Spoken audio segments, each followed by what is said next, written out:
जय हिंद साथियों, आप सभी का स्वागत करता हूं आपके अपने चैनल स्मार्ट स्टडी डीएस में। साथियों, आज की इस वीडियो में यूपी ट्रिपल एससी पेट एग्जाम के लिए ऐसे 150 क्वेश्चंस देखेंगे जैसे सवाल आपके यूपी पेट में पूछे जाते हैं। तो इस वीडियो में साथियों आपको पूरे के पूरे यहाँ पर 100 क्वेश्चन करवाने वाला हूँ और आप कोशिश करिएगा इन 100 क्वेश्चंस में से आपके 35 क्वेश्चन बिल्कुल करेक्ट हो जाए।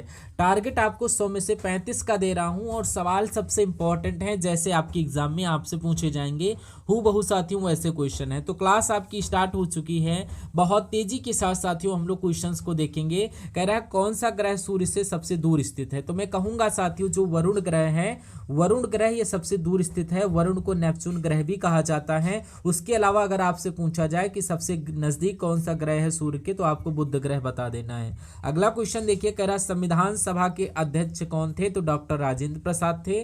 आंसर अगर ऑप्शन नंबर ए है तो बिल्कुल करेक्ट है। अगला क्वेश्चन कह रहा भारत का सबसे बड़ा द्वीप कौन सा है। याद रखिएगा अंडमान निकोबार का जो मिडिल अंडमान है ये भारत का सबसे बड़ा द्वीप है। उसके बाद देखिए यहाँ पर गांधी जी को राष्ट्रपिता किसने कहा था। तो अगर आपका जवाब नेताजी सुभाष चंद्र बोस है तो बिल्कुल करेक्ट आंसर हो जाएगा आपका। उसके बाद आपसे कहा जा रहा कोशिका का जनक किसे कहा जाता है। Robert Hooke. रॉबर्ट हुक आपका करेक्ट आंसर हो जाएगा। इन्हें कोशिका का जनक कहा जाता है। ये काफी इंपॉर्टेंट क्वेश्चन है आपके लिए। अगला क्वेश्चन देखिए यहाँ पर कह रहा है किस सागर को नमक का सागर कहा जाता है। ये बहुत ही अच्छा क्वेश्चन है। ये मृत सागर की जब हम लोग बात करते हैं तो मृत सागर को ही नमक का सागर कहा जाता है। अगला क्वेश्चन कह रहा है दैश शासन प्रणाली किसने लागू की थी। तो दैश शासन प्रणाली रॉबर्ट क्लाइव के द्वारा स्टार्ट की गई थी। दैश शासन प्रणाली रॉबर्ट क्लाइव के द्वारा।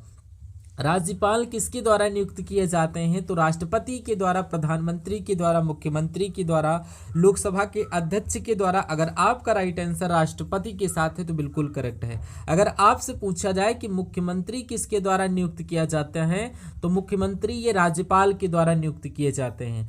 देखिए जितने भी स्टेट लेवल पर अधिकारी होते हैं वो सारे के सारे राज्यपाल के द्वारा नियुक्त किए जाते हैं और जितने भी सेंट्रल लेवल पर अधिकारी होते हैं वो सारे के सारे राष्ट्रपति के द्वारा नियुक्त किए जाते हैं। उसके बाद देखिए यहाँ पर किस गवर्नर जनरल ने अंग्रेजी शिक्षा की नींव डाली थी। तो यहाँ पर आपका जवाब लॉर्ड विलियम बेंटिक हो जाएगा, जिनके द्वारा अंग्रेजी शिक्षा की नींव डाली गई। उसके बाद देखिए भारत का कौन सा राज्य मसालों का बगीचा कहा जाता है। तो ये समझ लिए केरल आपके एग्जाम में आंसर आ जाए तो बिल्कुल आपको लगा देना है, क्योंकि मसालों का बगीचा केरल को ही कहा जाता है। और अगर आपसे पूछा जाए यहाँ पर शांत घाटी कहाँ पर स्थित है, तो शांत घाटी की जब बात की जाए तो ये भी आपकी केरल में स्थित है। और एक आती है आपकी फूलों की घाटी। अगर फूलों की घाटी आ जाए तो आपको उत्तराखंड बता देना है। क्या बता देना है? उत्तराखंड बता देना है। उसके बाद कह रहा कौन सी नदी डेक्कन का गौरव कहा जाती है। तो एक एक ऐसा चुनिंदा क्वेश्चन मैं आपके लिए लेकर आया हूं जो आपकी तैयारी को बहुत ही हिट करेगा। मैं कहूंगा स्मार्ट स्टडी डीएस पर जितने भी लोग नए हैं तो इसको तुरंत आप सभी लोग सब्सक्राइब कर दीजिए, क्योंकि आपकी यूपी ट्रिपल एससी पीटी की तैयारी बिल्कुल निःशुल्क करवाई जाएगी। 1 रुपये भी आपसे नहीं लिए जाएंगे। जो 400-400 500-500 लिए जाते हैं आपके पेड कोर्स के, तो सब कुछ आपके फेल हो जाएंगे आज की इस वीडियो के सामने। और जिस कदर मैं आपकी तैयारी करवाऊंगा इन बच्चे कुछ ही दिनों में, ये अच्छे से सीरियसली अगर आपने तैयारी की तो ये समझ लीजिए पेपर आपका बहुत ही जल्दी क्रैक हो जाएगा। बस जैसे ही मैं आपको पढ़ाता जाऊँ, जितना मैं आपको बताऊँ उतना आप पढ़ लीजिए। 96 परसेंटाइल जो आपका है इससे ऊपर परसेंटाइल आएगा, लगभग 97 परसेंटाइल के आसपास। तो डेक्कन का गौरव कही जाती है। मैं कहूँगा गोदावरी नदी आपका राइट आंसर हो जाएगा। गोदावरी नदी डेक्कन का गौरव कही जाती है। अगला क्वेश्चन संविधान का संरक्षक किसे कहा जाता है। तो सुप्रीम कोर्ट की अगर बात करूँ, उच्चतम न्यायालय, सर्वोच्च न्यायालय को संविधान का संरक्षक कहा जाता है। अगला क्वेश्चन कह रहा आर्यभट्टीय किसकी रचना है। तो ये साथियों किससे मिलता जुलता है। तो इनका नाम है आर्यभट्ट की रचना है। तो आर्यभट्ट की रचना आप सभी लोग याद रखिएगा। उसके बाद सौरमंडल में सबसे बड़ा ग्रह कौन सा होता है। अगर मैं यहाँ पर बात करूँ लाल ग्रह किसे कहते हैं, तो लाल ग्रह कहते हैं मंगल ग्रह को। और नीला ग्रह की अगर बात किया जाए तो नीला ग्रह आपको पृथ्वी लगा देना है। पृथ्वी को नीला ग्रह कहा जाता है। तो यहाँ पर पृथ्वी ग्रह को नीला ग्रह कहा जाता है। सूर्य के सबसे दूर स्थित कौन सा ग्रह है। वरुण है, नेपच्यून है और सबसे नजदीक साथियों बुध ग्रह है। सबसे छोटा बुध ग्रह और सबसे बड़ा आपका बृहस्पति ग्रह है। तो यहाँ पर सबसे बड़ा बृहस्पति ग्रह है। तो ये आपके सवाल का बिल्कुल करेक्ट आंसर हो जाएगा। और पृथ्वी के समान है शुक्र, क्योंकि इसे पृथ्वी का भगनी ग्रह भी कहा जाता है। पृथ्वी की भगनी ग्रह किसे कहा जाता है? तो पृथ्वी की भगनी ग्रह को शुक्र ग्रह कहते हैं। अगला क्वेश्चन कह रहा है यहाँ पर मोहनजोदड़ो का अर्थ क्या है, एक बार मुझे बताइए। मरे हुए भूमों की भूमि, मृतकों का टीला, राजा का महल। तो आपको याद रखना है मृतकों का टीला ये मोहनजोदड़ो का अर्थ है, जिनका आंसर ऑप्शन नंबर बी है, तो बिल्कुल करेक्ट है। उसके बाद देखिए यहाँ पर भारत में प्रथम रेलगाड़ी कहाँ से कहाँ तक चली थी। तो अगर मैं बात करूँ भारतीय रेलवे का जनक किसे कहा जाता है, भारतीय रेलवे का जनक किसे कहा जाता है, तो आपको डलहौजी याद रखना है, क्योंकि डलहौजी के समय ही ये पहली बार रेलगाड़ी चली थी। और कब चली थी? ये 1853 में चली थी। और ये कहाँ से कहाँ तक चली थी, तो आपको मुंबई से थाने के बीच बता देना है। और ये पहली बार चली थी, सिर्फ और सिर्फ 34 किलोमीटर चली थी, इसलिए राइट आंसर आपका ऑप्शन नंबर बी हो जाएगा।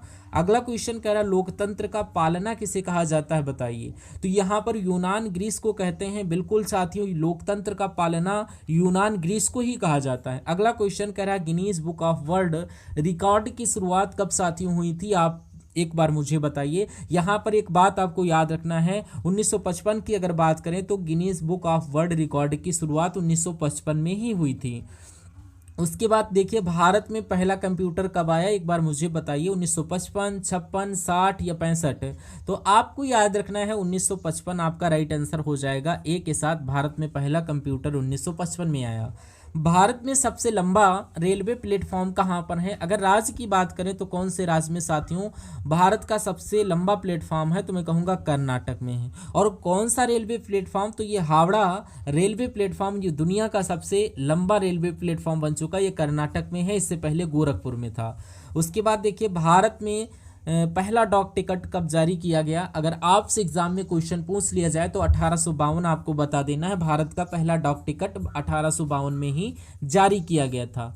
अगला क्वेश्चन आपकी स्क्रीन पर, चंद्रमा पर पहुंचने वाले पहले भारतीय कौन थे? देखिए अभी तक चांद पर कोई पहुंच नहीं पाया। अगर भारतीयों की बात करें तो यहाँ पर अगर पहले बात करें तो पहले अंतरिक्ष यात्री यानी कि अंतरिक्ष पर जाने वाले पहले भारतीय कौन थे? तो यहाँ पर राइट आंसर आपका राकेश शर्मा हो जाएगा। इस वजह से इनको अंतरिक्ष यात्री के नाम से भी जाना जाता है। तो मैं कहूँगा चांद पर राकेश यादव की अगर मैं बात करूँ, ये चांद पर नहीं गए थे। तो कुल मिलाकर के आपका राइट आंसर होना चाहिए, इनमें से कोई नहीं होना चाहिए। उसके बाद अगला क्वेश्चन आपकी स्क्रीन पर देखिए और बताइए आपका राइट आंसर यहाँ पर क्या हो सकता है। कह रहा है भाभा परमाणु अनुसंधान केंद्र ये कहाँ पर स्थित है? तो ये साथियों मुंबई में स्थित है, ये आपको याद रखना है। उसके बाद देखिए यहाँ पर ओलंपिक खेल कितने वर्षों के अंतराल पर होते हैं? तो ये 4 वर्ष के अंतराल पर होते हैं। Right answer option number B हो जाएगा। नेक्स्ट नंबर का क्वेश्चन कह रहा है संविधान दिवस कब मनाया जाता है? देखिए संविधान को पूर्ण रूप से लागू कब किया गया था, आपको मालूम होना चाहिए। 26 जनवरी 1950। 26 जनवरी 1950 को इनकी अंतिम बैठक कब हुई थी? ठीक इससे 2 दिन पहले 24 जनवरी 1950। 24 जनवरी 1950 और 26 जो है नवंबर को संविधान दिवस मनाया जाता है। ये बात आप सभी को याद रखना है। अगला देखिए क्वेश्चन, भारतीय संविधान की प्रस्तावना में कुल कितने शब्द है? तो ये 85 शब्द है, 85 शब्द है। आंसर आपका ऑप्शन नंबर बी हो जाएगा। नेक्स्ट नंबर का क्वेश्चन है आपसे कह रहा भारत में कितने उच्च न्यायालय हैं? हाई कोर्ट है, तो 24 हाई कोर्ट है। आपका right answer option number B हो जाएगा। अगला क्वेश्चन कह रहा है यहाँ पर सत्यमेव जयते कहाँ से लिया गया है? मुंडकोपनिषद से लिया गया। Right answer option number C के साथ। अगला क्वेश्चन कह रहा भारत के राष्ट्रीय गान की अगर बात करें, एक है भारत का राष्ट्रीय गान और एक है राष्ट्रीय गीत। एक का राष्ट्रीय गीत है और एक राष्ट्रीय गान है। अगर राष्ट्रीय गीत की बात करूं तो वंदे मातरम है, और वंदे मातरम किसके द्वारा लिखित है? बंकिम चंद्र चटर्जी के द्वारा। और अगर राष्ट्रीय गान की अगर बात करें तो जन गण मन है। क्या है? जन गण मन है। और ये साथियों एक राष्ट्रीय गान है और इसको किसके द्वारा लिखा गया? रविन्द्रनाथ ठाकुर के द्वारा लिखा गया। इसलिए आपके सवाल का जवाब अगर ऑप्शन नंबर सी के साथ मैं कहूँगा ऑप्शन बिल्कुल करेक्ट है। उसके बाद अगला क्वेश्चन, लोकसभा की अधिकतम सदस्यों की संख्या कितनी होती है? तो यहाँ पर देखिए 2 यानी अगले भारतीय हुआ करते थे, यहाँ पर 550 आपको याद रखना है। राइट आंसर होना चाहिए। अच्छा, लोकसभा की अगर यहाँ पर बात की जाए, लोकसभा का नेता किसे कहा जाता है? तो नेता प्रधानमंत्री को कहा जाता है। लोकसभा का नेता किसे कहा जाता है? प्रधानमंत्री को कहा जाता है। पीएम लिख देते हैं यहाँ पर। और लोकसभा को यानी निचला सदन, 2 सांसद हैं, यानी कि निचला सदन वो लोकसभा और उच्च सदन राज्यसभा को कहा जाता है। ये दोनों बातें आपको बात रखना है, याद रखना है बहुत अच्छी प्रकार से। उसके बाद देखिए यहाँ पर कह रहा है माउंट एवरेस्ट को नेपाल में कहाँ जाता है, तो ये आपका सागर माथा के नाम से जाना जाता। बहुत इंपॉर्टेंट क्वेश्चन है। अगला क्वेश्चन कह रहा भारत छोड़ो आंदोलन कब शुरू हुआ मुझे बताइए, तो क्या आपका जवाब 1942 है। अगर आपका जवाब 1942 है तो बिल्कुल करेक्ट हो जाएगा। उसके बाद अगला क्वेश्चन, किस आर्थिक योजना को आर्थिक लोकतंत्र की नींव कहा गया, तो यहाँ पर किसकी बात चल रही है आप लोग बताइए। तो क्या आपका राइट आंसर मनरेगा आपका राइट आंसर होगा। बिल्कुल साथियों, मनरेगा इस योजना को आर्थिक लोकतंत्र की नींव कहा गया है। गगनयान मिशन किससे संबंधित है, तो गगनयान मिशन साथियों अंतरिक्ष मिशन से संबंधित है, इसलिए आपका जवाब जो जाएगा ऑप्शन नंबर बी हो जाएगा भाई। बहुत बढ़िया। अगला क्वेश्चन देखिए, कह रहा है रामचरितमानस की रचना किसने की थी, तो ये एक बार मुझे बताइए। तो यहाँ पर तुलसीदास, सूरदास, कबीरदास, जयदेव, तो यहाँ पर तुलसीदास के द्वारा ही रामचरितमानस की रचना की गई थी। इंपॉर्टेंट क्वेश्चन है। अगला क्वेश्चन यहाँ पर देखिए, स्वर्ण मंदिर कहाँ पर स्थित है, तो ये पटियाला में, चंडीगढ़ में, अमृतसर में या लुधियाना में, तो आपको याद रखना स्वर्ण मंदिर अमृतसर में ही स्थित है। अब कह रहा भारत में डिजिटल इंडिया कार्यक्रम ये कब शुरू किया गया था, ये बहुत इंपॉर्टेंट क्वेश्चन है, आप लोग याद रखिएगा। अब देखिए साथियों, डिजिटल इंडिया की जब मैं बात करूं तो 2015 में इस कार्यक्रम को स्टार्ट किया गया था, इसलिए राइट आंसर आपका ऑप्शन नंबर बी हो जाएगा। उसके बाद अगला क्वेश्चन, जय जवान जय किसान का नारा किसने दिया था बताइए। तो यहाँ पर एक सवाल आपसे पूछा जाता है, जय जवान जय किसान ने जय विज्ञान किसने जोड़ा, जय विज्ञान किसने जोड़ा, तो आपको क्या बताना है, अटल जी ने, यानी अटल बिहारी वाजपेयी के द्वारा जोड़ा गया। लेकिन अगर पूछा जाए ये नारा किसने दिया, तो ये नारा लाल बहादुर शास्त्री ने दिया था, ये बात भी आपको याद रखना है। उसके बाद देखिए अगला क्वेश्चन यहाँ पर कह रहा प्रथम महिला, अगर राष्ट्रपति आपसे पूछा जाए तो यहाँ पर आपको प्रतिभा देवी सिंह पाटिल ये पहली महिला राष्ट्रपति थी, और दूसरी कौन सी है, द्रौपदी मुर्मू जी हैं। अगला क्वेश्चन यहाँ पर देखिए कह रहा है लाल किले को किसने बनवाया था, तो ये शाहजहां के द्वारा बनवाया गया था। Right answer option number B हो जाएगा। उसके बाद अगला क्वेश्चन, पृथ्वी का सबसे ऊपरी भाग को क्या कहा जाता है, इंपॉर्टेंट क्वेश्चन है, बताइए। तो साथियों देखिए, आपका जो यूपी SSSC PT का जो एग्ज़ाम है, इसमें एक तरीके से अगर बात की जाए जीएस की, जनरल अवेयरेंस की, तो यहाँ पर 70 नंबर की आती हैं। बाकी आपकी यहाँ पर मैथ है, रीजनिंग है, इंग्लिश है, और हिंदी के क्वेश्चन, हिंदी का गद्यांश है, तो वो सारी चीज़ें हैं। तो मेरा मानना है कि साथियों, अगर आप कंप्लीटली तैयारी करना चाहते हैं तो हमारे स्मार्ट स्टडी DS को तुरंत सब्सक्राइब कर दीजिए, और प्यारा से एक कमेंट कर दीजिए, जय हिंद का नारा एक बार लगा दीजिएगा कमेंट सेक्शन में, मुझे बहुत अच्छा लगेगा। तो सारी रणनीति आपके लिए तैयार की गई कि क्या क्या पढ़ाना है, किस दिन क्या चलना है, किस दिन क्या पढ़ाना है। तो आप सिर्फ वीडियो को देखते जाइए, इन क्वेश्चंस को तैयार करते जाइए, कैसे कैसे आपकी तैयारी कब और कितनी मजबूत हो जाएगी आपको भी पता नहीं चलेगा, और आप अपने इस एग्ज़ाम को बहुत ही ईजिली क्रैक कर डालोगे। तो पृथ्वी का सबसे ऊपरी भाग को क्या कहा जाता है, इसको क्रस्ट कहा जाता है। मैं कहूँगा बिल्कुल साथियों क्रस्ट कहा जाता है। आंसर जिनका ऑप्शन नंबर सी था बिल्कुल करेक्ट था। अब कह रहा है जनगण मन पहली बार कब गाया गया, तो पहली बार जब गाया गया वो 1911 में गाया था, 1911 में ही गाया गया था, वो आपको याद रखना है। अब यहाँ पर देखिए, कलकत्ता से जो दिल्ली आपकी राजधानी है वो आपको बताना है यहाँ पर क्या होगी, कलकत्ता से दिल्ली राजधानी आपको बताना है, ठीक है। तो ये आपको यहाँ पर 1911 इस क्वेश्चन का राइट आंसर, तो ये 1911 में ही गाया गया था। और ये आपको एक पॉइंट याद रखना है कि कलकत्ता से जो दिल्ली राजधानी लाई गई थी वो भी 1911 में ही लाई गई थी। अगला क्वेश्चन यहाँ पर देखिए कह रहा है, अगले नंबर का क्वेश्चन आपकी स्क्रीन पर कह रहा है प्लासी का युद्ध कब लड़ा गया। देखिए सबसे पहले बात आपको ये मालूम होनी चाहिए कि प्लासी का युद्ध किनके बीच हुआ था। तो प्लासी का युद्ध जो हुआ था वो 1757 में हुआ था। किनके बीच में हुआ था, तो ब्रिटिश ईस्ट इंडिया कंपनी थी एक तरफ, और बंगाल के नवाब सिराजुद्दौला, इन दोनों के बीच में हुई थी। और इसमें जीता कौन था, जो ब्रिटिश इंडिया का जो कंपनी थी इसका नेतृत्व कौन कर रहा था, रॉबर्ट क्लाइव कर रहा था। और रॉबर्ट क्लाइव के नेतृत्व में ब्रिटिश ईस्ट इंडिया गई थी। इस सिराजुद्दौला इसमें हारे थे, और ये युद्ध 1757 में हुआ था। नेक्स्ट नंबर का क्वेश्चन कह रहा है ग्रीन हाउस गैस इसमें से कौन सी है मुझे बताइए। तो क्या कार्बन डाइऑक्साइड आपका जवाब है? मैं कहूँगा बिल्कुल सही। आपका जवाब अगर ऑप्शन नंबर सी के साथ है तो बिल्कुल सही हो जाएगा। अगला सवाल है आपकी स्क्रीन पर, कह रहा भारत में कुल कितने राज्य हैं? मैं आपको कई बार बता चुका, भारत में 28 राज्य हैं और 8 केंद्र शासित प्रदेश है वर्तमान समय में। अगला देखिए, भारत में पहला उपग्रह कौन सा था? जो आर्यभट्ट था, ये भारत का पहला उपग्रह था। आंसर आपने दे दिया है। अगला क्वेश्चन, नेताजी सुभाष चंद्र बोस का प्रसिद्ध नारा क्या था मुझे बताइए। तो यहाँ पर मैं आपको बता देता हूँ कि यहाँ पर जो आपका जवाब होगा, तुम मुझे खून दो मैं तुम्हें आज़ादी दूंगा, ये नेताजी सुभाष चंद्र बोस का नारा था। अगला क्वेश्चन है महात्मा गांधी का असली नाम क्या था? तो इनका नाम मोहनदास करमचंद गांधी, ये महात्मा गांधी का असली नाम था। इनका जन्म 2 अक्टूबर 1869 को गुजरात के पोरबंदर में हुआ था। अगला क्वेश्चन यहाँ पर देखिए, भारत का राष्ट्रीय पशु आपसे पूछा जा रहा है। तो भारत का राष्ट्रीय पशु तो साथियों यहाँ पर बाघ है। क्या है? बाघ है। अगला देखिए, यहाँ पर कह रहा है किस स्थान पर गौतम बुद्ध को ज्ञान की प्राप्ति हुई थी? तो गौतम बुद्ध को क्या कहा जाता है? एशिया का ज्योतिपुंज कहा जाता है। एशिया का ज्योतिपुंज कहा जाता है। ये आप लोग पहली बात याद रखेंगे, यानी कि लाइट ऑफ एशिया भी कहा जाता है। तो इनकी भी बात करें तो आपका बोध गया आंसर हो जाएगी, क्योंकि इनको ज्ञान की प्राप्ति बोध गया में हुई थी। विश्व जल दिवस कब मनाया जाता है? मैं कहूँगा 22 मार्च को मनाया जाता है हर साल।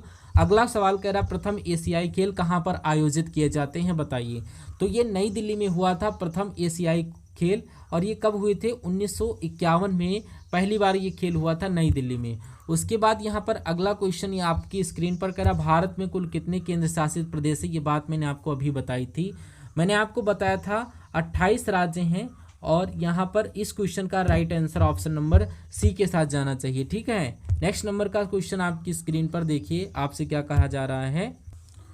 नेक्स्ट नंबर क्वेश्चन कह रहा है बिहार का शोक कहा जाता है, यानी कि किस नदी को बिहार का शोक कहा जाता है? मैं कहूँगा कोसी नदी को बिहार का शोक कहा जाता है। अगला देखिए, महाभारत की रचना किसने की थी? तो मैं कहूँगा यहाँ पर व्यास की बात करूँ, वेद व्यास, तो इन्होंने महाभारत की रचना की थी।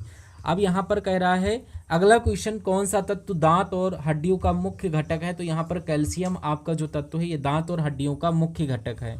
अगला क्वेश्चन कह रहा है संयुक्त राष्ट्र दिवस कब मनाया जाता है? तो ये साथियों 24 अक्टूबर को मनाया जाता है। ये बात आप सभी लोग याद रखिएगा।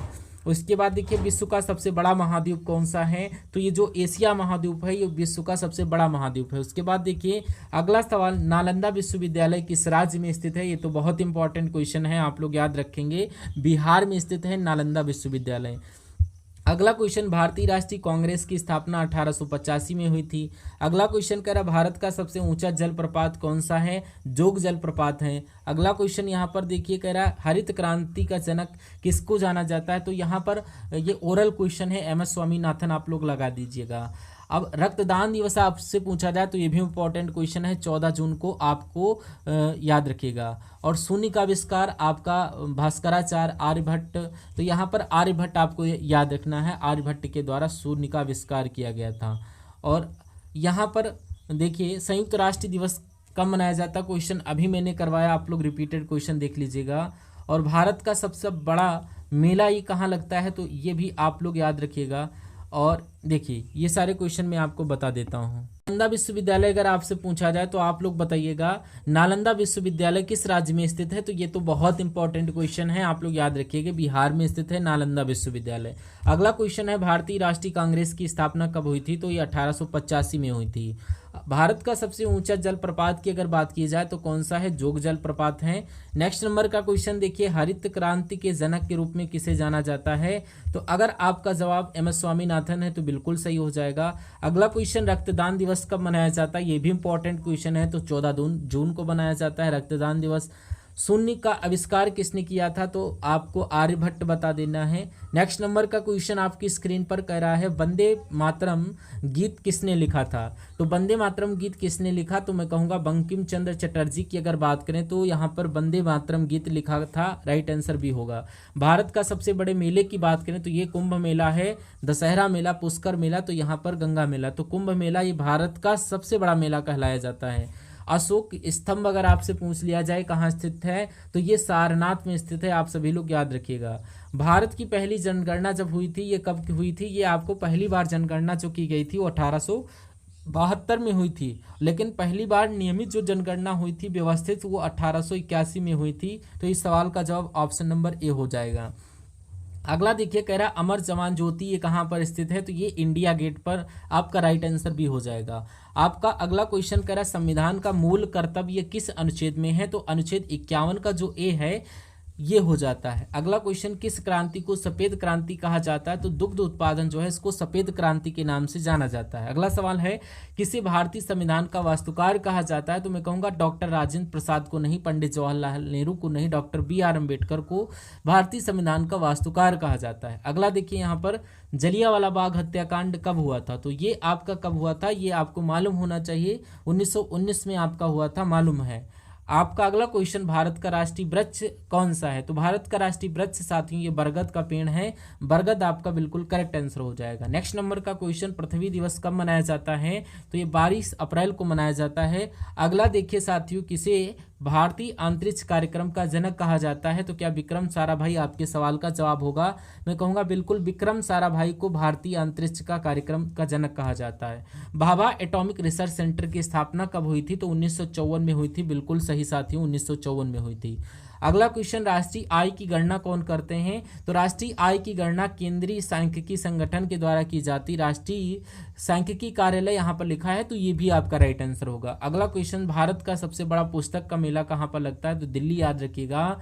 और यहाँ पर राष्ट्रीय पक्षी कौन सा है, तो मोर आप लोग याद रखिएगा।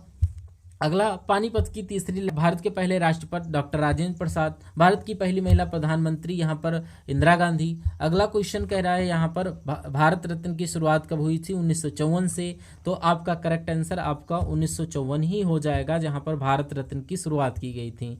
चोल वंश का प्रसिद्ध राजा कौन था, तो राज जो था ये राज चोल प्रसिद्ध चोल वंश का राजा था। उसके बाद देखिए, भारत का पहला IIT किस शहर में स्थापित किया गया था, तो ये खड़गपुर में साथियों स्थापित किया गया था। ये भी इंपॉर्टेंट क्वेश्चन आपके एग्जाम में आ सकता है। DRDO का अगर आपसे मुख्यालय पूछा जाए, हेडक्वार्टर कहाँ पर स्थित है, तो इसका हेडक्वार्टर नई दिल्ली में स्थित है। कहाँ पर, नई दिल्ली में स्थित है। और जय जवान जय किसान जय विज्ञान किसने कहा था, ये आपसे यहाँ पर पूछा जा रहा है, तो ये आपको अटल बिहारी वाजपेयी जी लगा देना है। तो इसमें ये होना चाहिए, जय जवान जय किसान, यहाँ पर में जय विज्ञान किसने जोड़ा, तो ये आप सभी से अगर पूछा जाए तो ये अटल बिहारी वाजपेयी के द्वारा जोड़ा गया था। ठीक है। अगला क्वेश्चन कह रहा है, विश्व का सबसे लंबा रेलवे प्लेटफॉर्म मैंने आपको बता दिया, हावड़ा रेलवे प्लेटफॉर्म है। संविधान के अनुसार राजभाषा कौन सी है, तो संविधान के अनुसार राजभाषा हमारी हिंदी है, राइट आंसर बी होगा। भारत का सबसे लंबा राष्ट्रीय राजमार्ग कौन सा है, तो नेशनल हाईवे 44 आपके क्वेश्चन का बिल्कुल करेक्ट आंसर हो जाएगा। उसके बाद भारतीय थल सेना दिवस कब मनाया जाता है, तो ये 15 जनवरी को मनाया जाता है। 15 जनवरी को भारतीय थल सेना दिवस मनाया जाता है। बहुत बढ़िया इंपॉर्टेंट क्वेश्चन। भारत का राष्ट्रीय फूल की अगर बात की जाए तो आपका गुलाब है, कमल है, सूरजमुखी है, चमेली। तो इस बात का जवाब आपको, इस सवाल का जवाब आपको कमेंट में देना होगा, यानी कि 200 या 100 नंबर का क्वेश्चन जो भी होगा, ए होगा तो ए लिखिए, बी होगा तो बी लिखिए। ये क्लास आपको कैसी लगी, एक बार वीडियो को लाइक करके जाइएगा। चैनल पर नए हैं तो चैनल को सब्सक्राइब करके रखिएगा और इस वीडियो को अपने मित्रों तक जरूर शेयर करिएगा। और आप सभी लोगों की यूपी SSC की कंप्लीट तैयारी करवाई जाएगी, इसलिए आप सभी लोग अगर पेड कोर्स लेना चाहते हैं तो मत लीजिए, क्योंकि यहाँ पर आपको बिल्कुल निःशुल्क बिना 1 रुपये लेकर आपको पढ़ाया जाएगा और ऐसा पढ़ाया जाएगा कि बहुत अच्छा स्कोर कार्ड आपको प्राप्त होगा। तो बस आप सभी लोग थोड़ा सा विश्वास करिए, जितनी चीज़ें मैं आपको बता रहा हूँ, जितना कंटेंट आपको प्रोवाइड करवा रहा हूँ, अभी तो ये शुरुआत है। अभी आप देखिएगा कि आपके लिए थ्योरी टाइप से भी क्लास लाऊंगा, टॉपिक वाइज भी क्लास लाऊंगा, और मैथ के क्वेश्चन है उनकी भी क्लास, और मैथ का जो आपका ग्राफ पूछा जाता है, DI सबसे ज़्यादा पूछा जा रहा है, 10 नंबर का कम से कम तो DI इसमें पूछा जाता है। हिंदी के गद्यांश पूछे जाते हैं, इंग्लिश में भी पूछे जाते हैं, antonyms, synonyms, one word substitution. ये ट्रिक कैसे पता होगी, ये सारी चीज़ें, ये कला मैं आपको बताऊँगा, सब कुछ बताऊँगा, पूरी रणनीति के साथ आपको प्रोवाइड करवाऊँगा, बस आपके सामने पेश करना होगा। ठीक है, तो इस चैनल को सब्सक्राइब करके सपोर्ट करके रखना, चैनल को शेयर करिए। तो हम लोग मिलते हैं सभी लोग आने वाली वीडियो में। जय हिंद साथियों।